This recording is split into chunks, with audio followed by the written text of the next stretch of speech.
Pahibulot sa tanan yung mga garbage and erroneous, yaring atong bagong schedules and garbage collection. Lunes, Biyernes, kag Sabado, mga residuals o kung mga basura nga hindi nakidmapuslan o kung recycle. Miyerkules, household healthcare waste, pareho sa diapers, napkins, face masks, gloves, kag mga basura nga halin sa comfort room. Martes, Huwebes kag Domingo, tara na klase sa plastics, kag mga basura nga pwede pa mapuslan, pareho sa papel, karton, lata, butalya sa mineral water kag iban pa. Ang magdunutan nga basura dapat i-compose sa mga panimalay. Kung wala na segregate sa maayong mga basura, kinakasubuan naman nga hindi ini makolekta. Tungod nag-implementar kita sa no segregation, no collection policy. Kinahanglan man nga nakaparenew sa garbage plate, kag-updated ang bayad. Kinapangabayman ng tanan, may pagwala ang basura kung adlaw sa koreksyon. Ako hindi makayan sa mga ido kag-kuring para hindi ini magrinakta. Kinahinyo kita inyong kooperasyon sa pagbayad sa basura para malikawan natin ang problema sa koreksyon. Basura mo, responsibilidad mo para sa malimpyo ang panahon sa Santa Barbara. Madamong gid nga salamat. Stereo 106.7 ISFM. The views, thoughts, and opinions expressed in this program belong solely to the actor and guest and does not necessarily reflect that of DYIS 106.7 FM management or the local government unit of Santa Barbara. Hello, good morning! Morning! Ayad nga naman nga aga, giyakan natin sa Santa Barbara. And of course, this is Friday. And ang segment naman natin giya sa MagPTD, PNP, and then Madak Hour and Impos. Giya naman kita at kaupod ka aton mespo, si Police Master Sergeant Franklin Sensil, no? So before anything else, so Mayor, no? Belated naman. Kasan oton tamyaw kami kang happy birthday. So of course, another belated happy birthday sa aton pinalangga nga mayor, no? Nga ginasustinet agin ining aton programa para nga maging bulig kita man sa aton banwa sa pagpatigayon kang kalinong kakatawhay kaupod sang aton nga mga kapulisan giya sa aton nga pinalangga nga banwa ang Santa Barbara. So, would like to welcome Roman kag aton bisita giya sir ang imo nga pagpanamyaw sa aton nga mga kasimanwa. Yes, Ma'am Jo. So, isa kami dayad gid nga aga sa aton tanan. Labi na gid sa aton local government unit sa pamuno ni aton Mayor Dennis Superficial. Sa akong gupod sa aton PNP personnel sa pagpamuno ni Police Captain Rafi Sinieres. Kag sa tanan nga nagapamati kag nagatanaw sa aton nga programa, Ma'am Jo. So, Yes. Yes, okay. So good morning man sa aton nga retired Chief of Police kang una, Police Major Alberto J. Podadera, sir. Good morning. I know nga medyo masaka kita tulad, no? Kay karaka kita ginaobra nga mga accomplishments as well. Si ang aton nga Chief of Police, si Police Captain Rafi Sinieres, kaupod sa aton Deputy Chief man nga si Sir Christopher Juarez, no? Kag ang tanan-tanan nga mga PNP personnel siya sa aton nga banwa, masaka ang tanan, no? Hindi lang koon nga compliant lang for compliances but because nga rakaay ang mga ginaobra talad. Especially nowadays nga masaka kita sa performance audit on Anti-Drug Abuse Council. Kaupod ang aton MLGOO si Sir Josephus Disolong, no? Sir, good morning kanimo diyan sa pihak ang kwarto, no? Ang aton nga MLGOO mapisan, maukod kag maaktibo gid katama nga MLGOO natin nga representante kang aton nga Department of Interior and Local Government or DILG. Kada tuig, sir, may ginatawag kita nga performance audit kang aton nga mga performances sa aton sa PNP, especially sa aton nga illegal drugs nat ko anda nga ang ADAC functionality natin, Anti-Drug Abuse Council. So amura ng akin nga role as the MADAC focal person kang aton nga banwa, no? Gabuligid kita sa aton kapulisan sa pagpatigayon kadyang tawag nga fight against illegal drugs. Yes, ma'am. sa aton nga previous nga mga activity, ma'am, no? Nangin madinalagon way back sa Saturday. Yes. Sa aton nga programa na tanom saging. Yes. Sa aton nga mga P-Wods. Pero naging madinalagon kaya congratulations sa aton tanan. Yes, wow. Durugid ka sadya. Durugid ka sadya kay ara man ang presensya sa nga Philippine Drug Enforcement Agency. No less, hindi lang ay mga agents na nagkadto kani ang aton nga Provincial Director sa nga Philippine Drug Enforcement Agency or PDEA, si Sir Nicolas Gomez. Nag-abot kitsa kaupod man sang iya nga mga agents, no?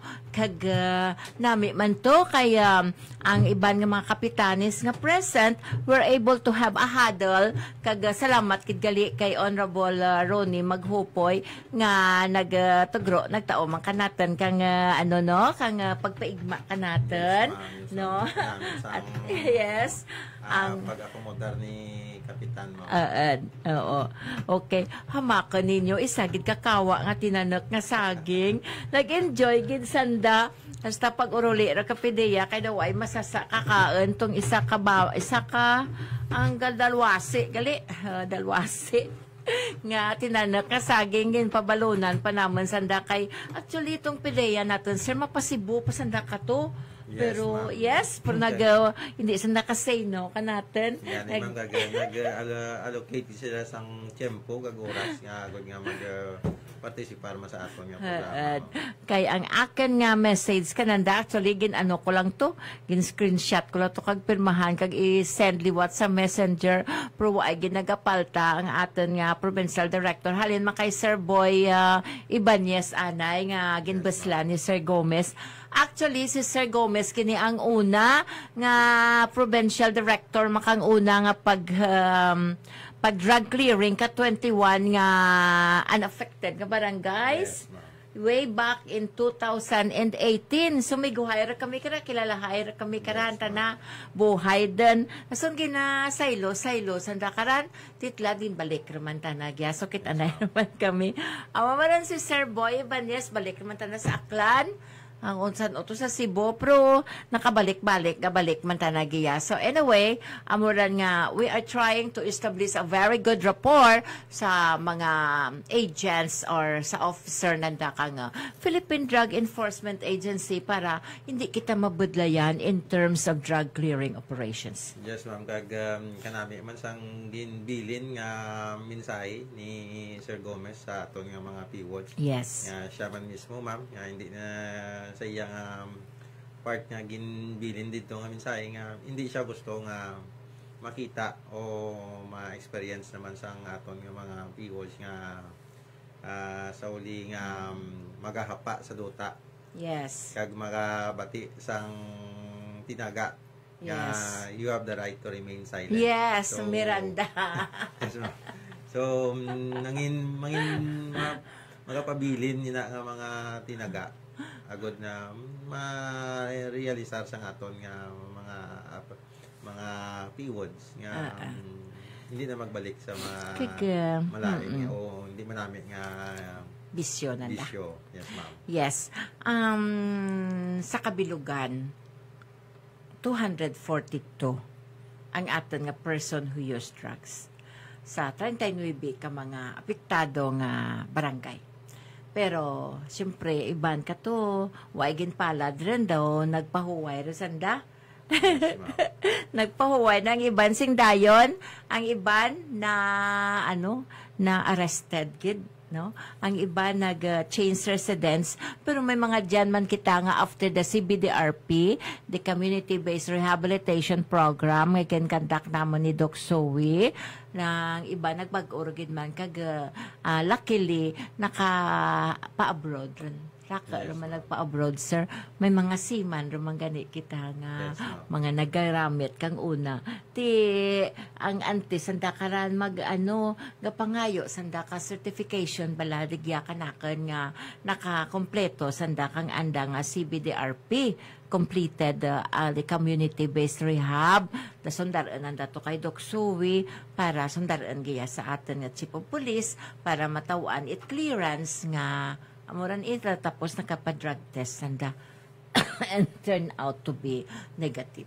Now, speaking of drug testing, sa tulad sa pagkaraka gid ginapangayo ka Department of Interior and Local Government, aside from being nga compliant kita sa BADAC reporting kada bulan kang aton nga barangay secretaries, every year may tawag nga mga year-end assessment man kita sa aton nga performance audit kang Anti-Drug Abuse Council. So, nang gintinguhaan ko man kang israng simana, hasta katong israng hapon na nag-apturo tarit uran, gakudaw-kudaw ako para nga matagaan gid it attention kag masubmit kay Sir Josepos Di Solong sang MLGO ang ginapangayo na nga mga reports. And so, thank you man no, sa mga barangay secretaries ko man nga siyempre hindi ko man dyan mahimo tanan without the support of mga barangay secretaries. Shout out kay Ma'am Miss Dolores Tori nga barangay secretary kang barangay poblasyon na zone 2 no, sang iyaman nga all out support man para mapatigayon man dyan ang pagprepara natin kang mga papeles no. Thank you, Ged. And of course, pero wala pa niya matapos, wala pa niya mag-ano-ano ang obrahan. 1/4 lang goro to. Pero sa kay Sir Di Solong, goro 3/4 na natapos ko. Kay gapangayo pa si Sir karang para kay halin goro kay Doc Zoe karang daw matrix bala. Kang ginkandak naman nga mga modules kag mga ano panawag karan nga program of instruction sa aton nga mga PWOD, sir. Yes, ma'am. Kag amo man na ganit sa ginbilin ni Sir Gomez sa nga mensahe, ma'am, no, nga nahawiran ko lang. Nga gusto niya man gani nga makandakan sang drug testing ang mga aton nga mga PWODs or ano niya nga reform na nga ginapalitan niya nga ma'am nga reform na. Nga at least kung ano ang ilang resulta nga mag-negative na, at least madula na ang ilang ngalan sa color-coded watch yes, list. Okay. Speaking of PDEA, hambal nanda. Walang forever. Walang forever kahit mag-asawa, mag 50 years na silang nagsasama pero may tendency pa kisa gani nga magbinulagay. Okay, so walang forever.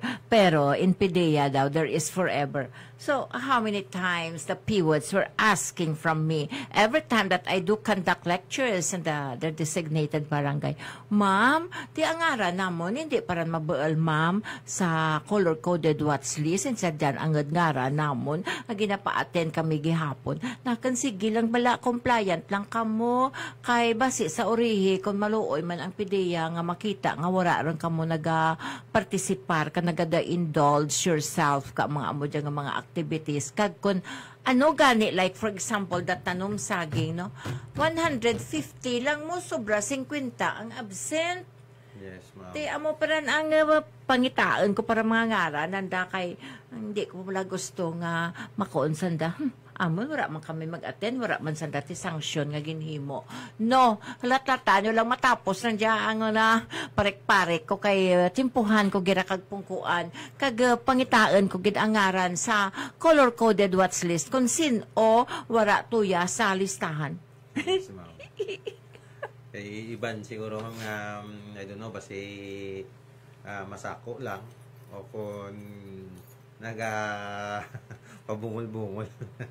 Hindi Pero kaya meron may sanction si Ma'am Joso, batian nyo yes. to nga may bagay mo si Ma'am nga. Yes. Pagod Kay na. unfair dumaraser mo Yes, ang ma'am. ibang tanagin bayaan da obra dagid mo just to nga makapartisipar do tuya. It's just simply masakid lang kang saging pabahawan pa Yes, natin ma'am. tuya karos kaldo kag tinanak ka saging hay nakapabuho roman ako tuya maano rugid lang. It's just a matter of time element nga half day man lang ganito.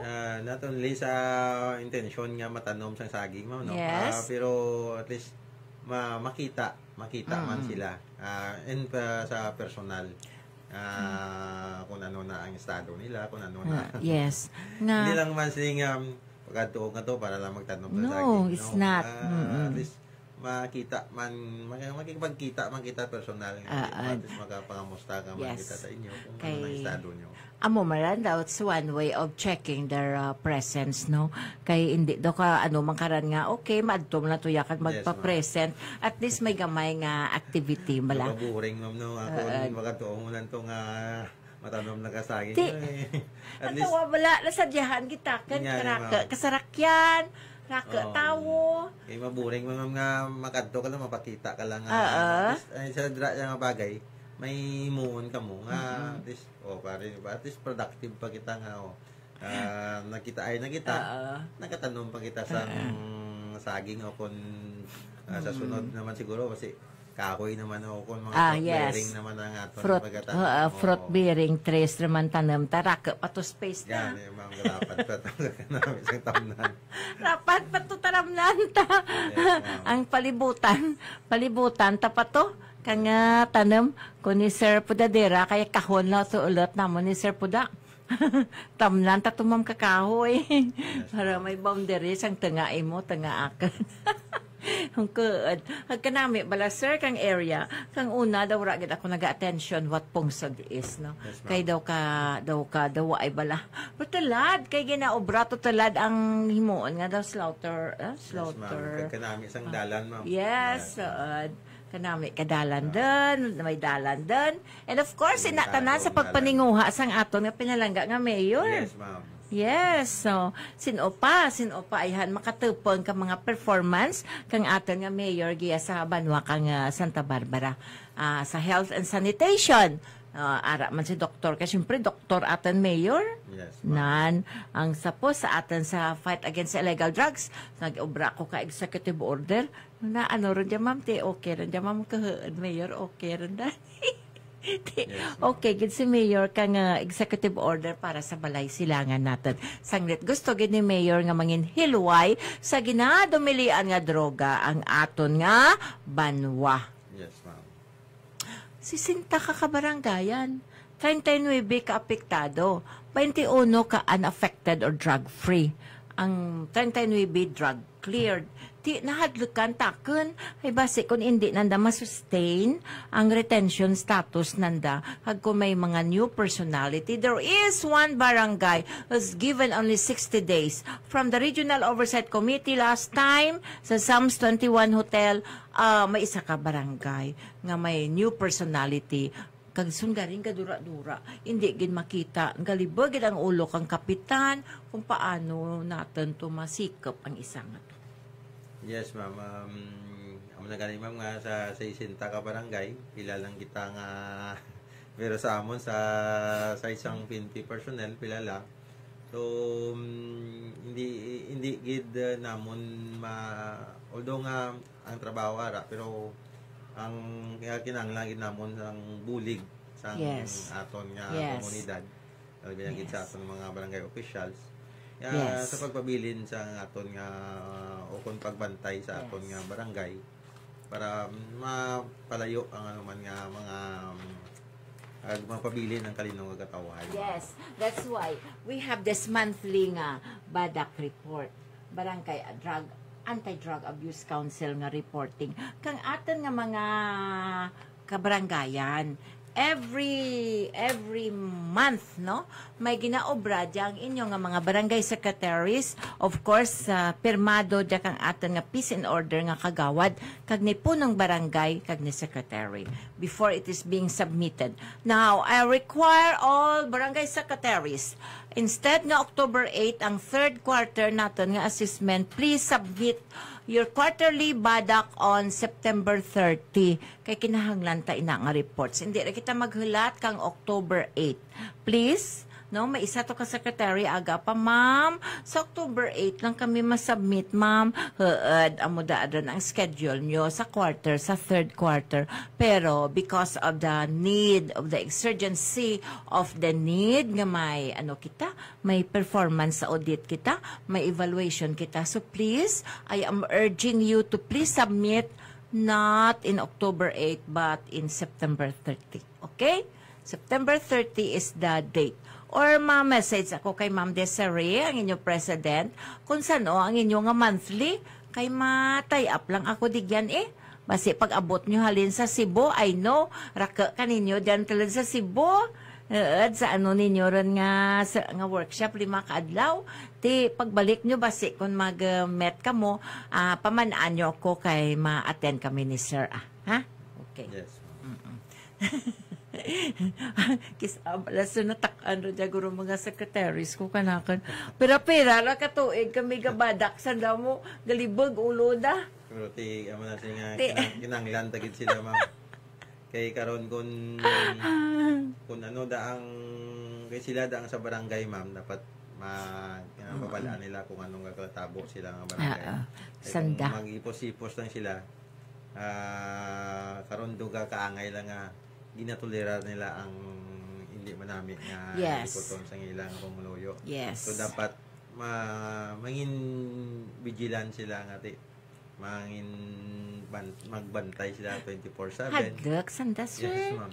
Hagdak sanda mag-report. Si ma'am kung pairalo na to ng kadlok, ano na lang ang gwa sa ngaton nga best inyong barangay. O aton nga banwa. Head. Kay amo na yung bagawa nga mere information nga hatag o iga palambot yung sa amon dako na bulig sa amon. Kay kami na bahala mag-validate. Confidential, maran hindi man pag isugid nga si Maria to nag-report ka ninyo. Yes, ma'am. Kay kung hindi ka mo mag-voice out o kung mag-bulig, kaangay na karon nga ginabuligan yung sila sa ilang hindi manami nga mga helikoton o kung mga ano ka mo, cuddler? Ano ka mo, supporter? Ano ka mo, gabaton ka? Dapat na manindog kita sa aton nga kung ano ang insakto. Yes. Kung sila ka panindog sa hindi insakto, kita yung manindog kaya sa insakto, kita damo kaya nga aton nga apin. Damo nga aton nga kabulig sa insakto nga side. Yes. Ang diyang Barangay Anti-Drug Abuse Council or BADAC, pag-submit sa Banwa Mangin, MADAC, Municipal Anti-Drug Abuse Council. Pag-submit ko to sa my province is PADAC. Yes. So I am a member there sang PADAC. I am also a member of PIPOC. Here it's IMPOC. Yes, Municipal Public Order and the IMPOC, no? Peace and Order Council. And then MADAC. Karon speaking of IMPOC and MADAC, kahapon, sir, yes, nag-met kami nila, Sir Puda, si Sir Rafi, si Nieres, si Fire, si Sir, may bago gali kita nga Fire Marshal, no? Lipat ko kapelido ni Sir. Si Sir Clarin yata, ma'am. Clarin? Yes, ma'am. Bag-ula kami nagkita na. Tapos si Sir Josepos, ako, si JLG. Ako kag may bisita kita nga halin man sa province ang DILG only to find out taga Kulasi mangganita antiki pamunag tikilala na gid ang pamilya tuya nga Dioso kay parehas na magkarasi manwas na tuya pati ang sa munisipyo kay most likely ang sa munisipyo mga kahinablesan man kag kaparintihan kang Dioso kag sa Ariola kag sa Javier kay ang akin nga bana nagabilong sa Javier clan. Okay, so si Mama ang iya papaanay was the mayor of Kulasi nga si Don Faustino Ariola. So si Mama mother-in-law ko nangin official man kang Banwa sa Malawig nga Chimpo amo man si Papa ang akon nga father-in-law. So kilala yagid so nagbuhay ang istoryahan ay naman nga darwa ni Sir Pamunag. Mayad to ay nagkilala na kami kang akin nga mga in-laws nga kaparintihan sa Kulasi. Kaya dyan man tanagli sa DILG. Ito kundi nga hapos nilang magkuon nga. Di bitaw, itabi ka dyan kang tip kung paano brahan dyan. Sa lahat, nag-obra kami kang group chatting naman katanan nga focal person sa 43 kakabanwahanan. Hay sanglit may pagahiwaton nga daw sambuwa man dya panami-nami ka reports kag paraka itpunto sa tanan nga mga municipality kang Iloilo nga province no. Ti kun sa mga PCR lang daad ka sa kapolisi number 1 taten Yeah. We receive our